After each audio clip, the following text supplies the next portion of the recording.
We're buddies. Dudley. This is Dudley, and this is Dudley's roadmap to success. Now, we shot 2 videos on the door. I think I'm only going to post one above, but it'll be teaching him to go to his pillow. Now, I'm going to talk about the things that we talked about in the other video, just since you're probably not going to see that. So basically, when we have people come in, we want to have them basically, maybe, if possible, have the guardians here go to the door when the person knocks, open the inside door, but leave the outside door closed. And if he does pound on the door, I don't think he's going to, have the person holding their foot against it. Have just one person come and try to get the person that's going to listen to you. A lot of people are like, but I know better, I'm going to pet your dog. Well, if the dog doesn't think that you're okay, then you petting is going to provoke more of a response. Oh, now we're feeling playful. Yes.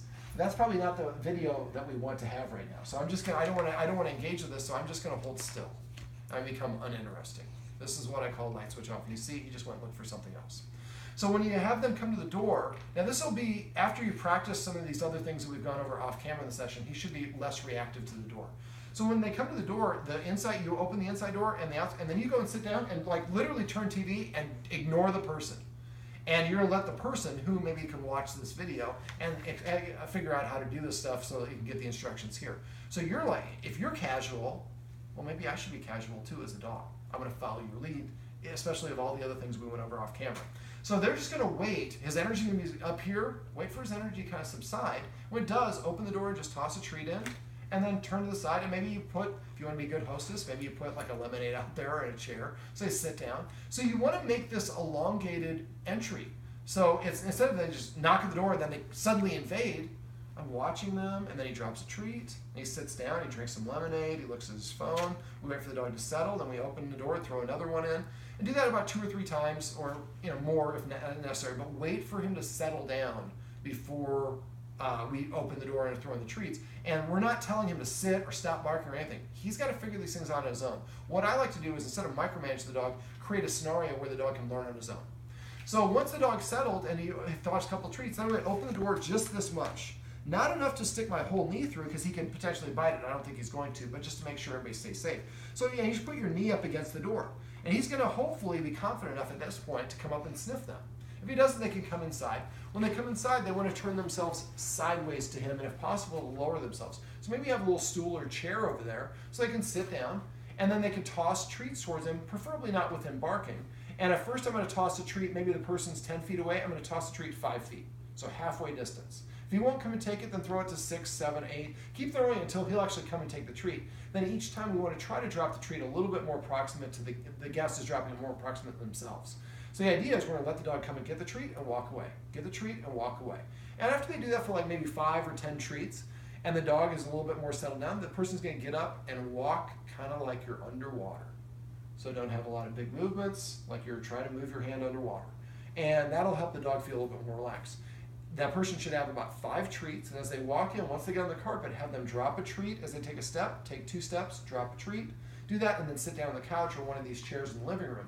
So the dog starts to associate. They were calm when they came in. I was calm when they came in because we took time. So not all out of bounds. They threw some treats inside, then they smell them, then they came inside and sat there, and hopefully the dog came up to them. And again, they're positioned so that he's sideways to them, so that he's facing your life takes you to unexpected places sign. Or the other way around, wherever you have the chair. And when you're giving the treat, we're going to try to give the treat to the side and palm up. And it'd be nice if they could tell him to sit. Now, if he's too worked up, they could do the treat tossing thing. So maybe he's on the grass and have him tell him to sit. And if he sits, then toss the treat. And don't go 1, 2, 3. Just go toss. And he's a pretty good catcher. Catch. And so now he's playing a game when people come in. They're giving me treats. They're not trying to pet me.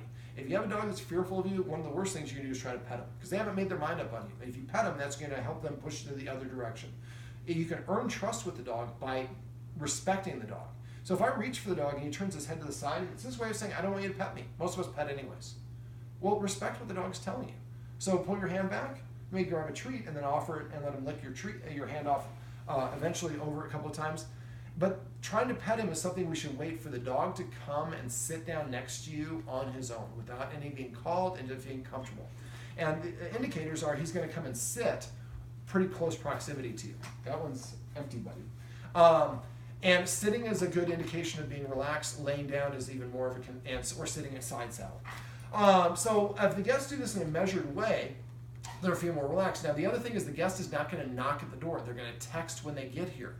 And so the guardian is going to go open the door, and then and we're going to also practice having some guests come over who he already knows, who just come on in.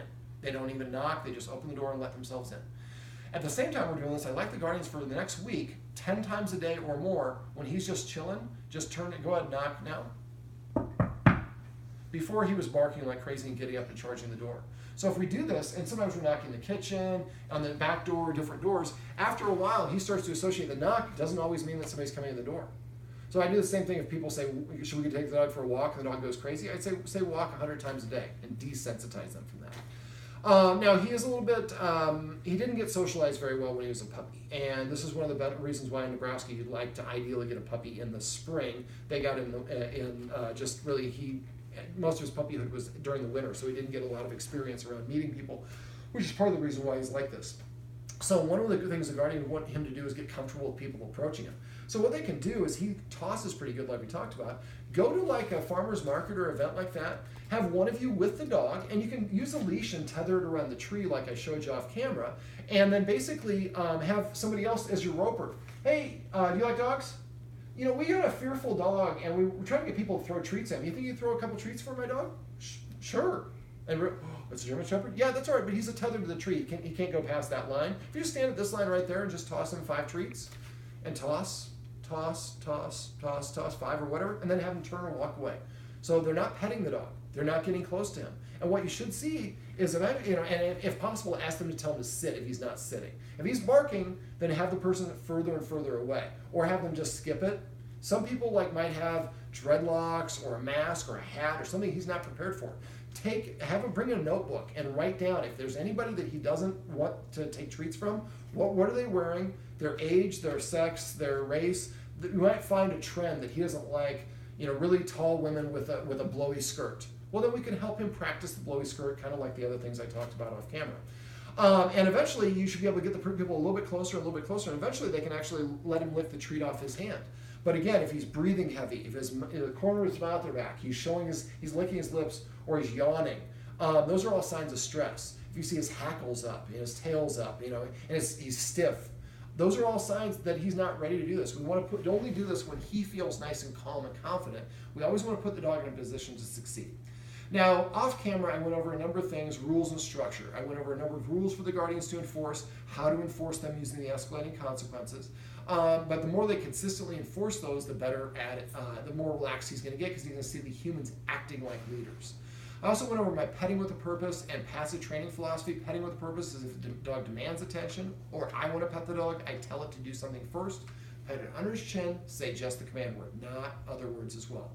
Passive training is just waiting for the dog to organically offer the behavior on his own. So every time he goes to pillow, make sure we say pillow or pet him. Or if he comes to us, we pet him and say come. And if we do it remember, you have 3 seconds to correct or reward the dog for them to have the ability to make the connection. Make sure you're always giving the treat after, or saying the command word after the treat goes in the mouth. That makes it a little bit more positive. Also look for ways to delay gratification. I went through a little bit more structure for feeding, but if we're playing fetch, make him sit, and then after a while sit and wait. We're trying to elongate having him develop more self-control. When we're on walks, I make the dog sit before we cross any street. Before I go into any room, I always make the dog sit. So the more of this that we can provide the dog examples of us leading them through minor, small actions, the better at them he's going to get overall, and the better control he's going to have, which is going to help him in situations like this. Practice the stay. The way I talked about is just working your way back to 5 minutes. You guys have already done a good job with them, so it should be pretty easy for you to get. You might be able to go 30 seconds, 60 seconds, 90 seconds. Get to 5 minutes before you start incorporating distance, and then have him practice staying on the pillow when you're just watching TV for 5 minutes or 10 minutes or whatever, and then give him the release word. So we're doing this independent of people there. Also, leave treats on the pillow when he's asleep right now. Drop a treat on the pillow. Don't point it out. When he goes over and sniffs it and licks it up, say the word pillow. So we want him to think like this is a magic place. If I hang out here, treats just fall from the sky.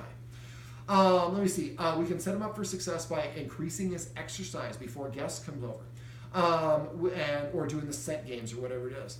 I talked to the guardians a little bit. His back end looked a little bit wobbly, and some things that they said about the breeder didn't make me think that the breeder did health evaluation, which most breeders will do to tell you if the dog has proclivity for hip dysplasia. This breed definitely is a possibility. He might be fine, but if he doesn't have the potential for hip dysplasia, they might not want him going up the stairs at all to let that ball really form in the socket form well around the ball. So just knowing something, one way or the other. And limiting or doing things for the dog behavior can really make a difference. You might be able to prevent it if you have the right knowledge, where if you don't, you might exacerbate it through things that you think are really simple that actually turn out to be debilitating to him. Is there anything else I'm forgetting? Not that I can think of. Well, I covered a lot in the 3-hour session, so I'm sure there are things I'm forgetting. So if you forget how to do the escalating consequences, you want to learn the focus exercise, or have questions about anything, please call me or text me. It's very common for me to need to do a quick phone call or a couple texts in the first week or two after, but I've had people call me years after I worked with them and able to help them with a quick phone call or text. I don't charge for that. I want you to feel like you have backup because you do.